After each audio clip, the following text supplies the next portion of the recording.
What are fats?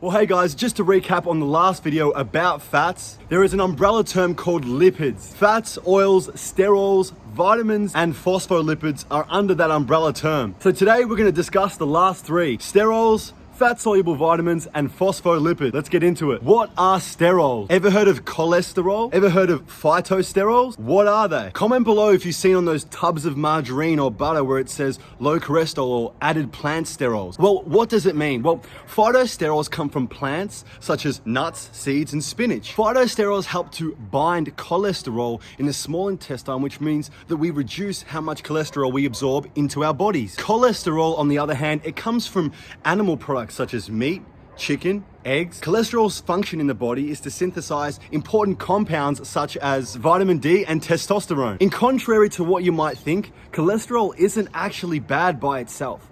The liver actually makes 75% of all our cholesterol, and the 25% comes from our diet. Well, why is this important information? Everybody needs cholesterol and sterols, and they play an important part in regulating fats in our body, as well as being the precursors for important compounds. Let's go through an example. Let's just say it's a sunny day, and I put on a new pair of my New Balance 888. Head up and chest out, my feet softly kiss the pavement until I end up at the corner store. I pull out my Apple Pay, and I collect a nice juicy rump steak, and collect a nice side of spinach as well. I go home and throw some marinade on the meat. I open up the black Weber in the backyard. I flick a lighter to the fire starters, then woof, I cook that meat till the juices are flowing out the sides like when we put cheese toasties in the oven. Ladies and gentlemen, I serve up this steak with a side of spinach, and also I find some potatoes and carrots as well, and I add that to the meal. After the tender meat hits my palate like the snitch in the Matrix, after it rolls down my esophagus into my stomach and then into my small intestine, ladies and gentlemen, this is where the secret lies. The phytosterols from the spinach and potatoes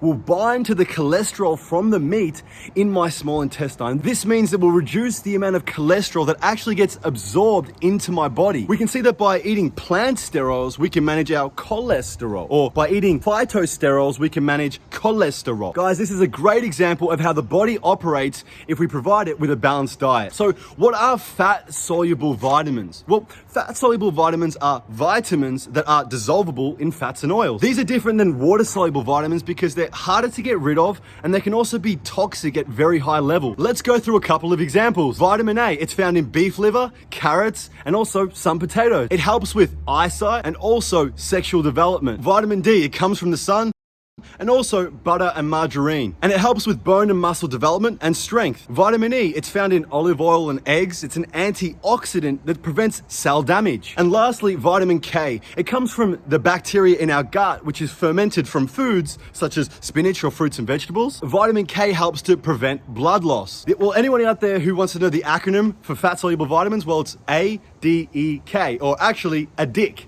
That's how we remember it, ladies and gentlemen. Fat-soluble vitamins, ADEK, ADEK. All right, let's get into the next one. What are phospholipids? Well, phospho just means phosphate group, and lipids just means fats. There we have a phosphate group with fats. And it's a molecule that can dissolve in water and also fat, which makes it a really important compound for mixing oils and fats. Well, let's go through an example. So eggs, they contain a phospholipid called lecithin. Lecithin allows oil and water to mix. Do you remember back in the olden days when we were on a farm and we grabbed a brown wooden stool and we place it on the squished yellow strands of hay? We grabbed Cindy, the family cow, who's due to have a baby in 2 months. She's relaxed and she's calm. So we grab a blue plastic bucket and then we softly use our hands to milk the teats. We take the bucket full of milk and we go back onto the kitchen bench and pour it into a nice shiny glass. So if you're old enough to remember, you'd see that the cream, which is fat, it sits on the top of the glass, on that top bit.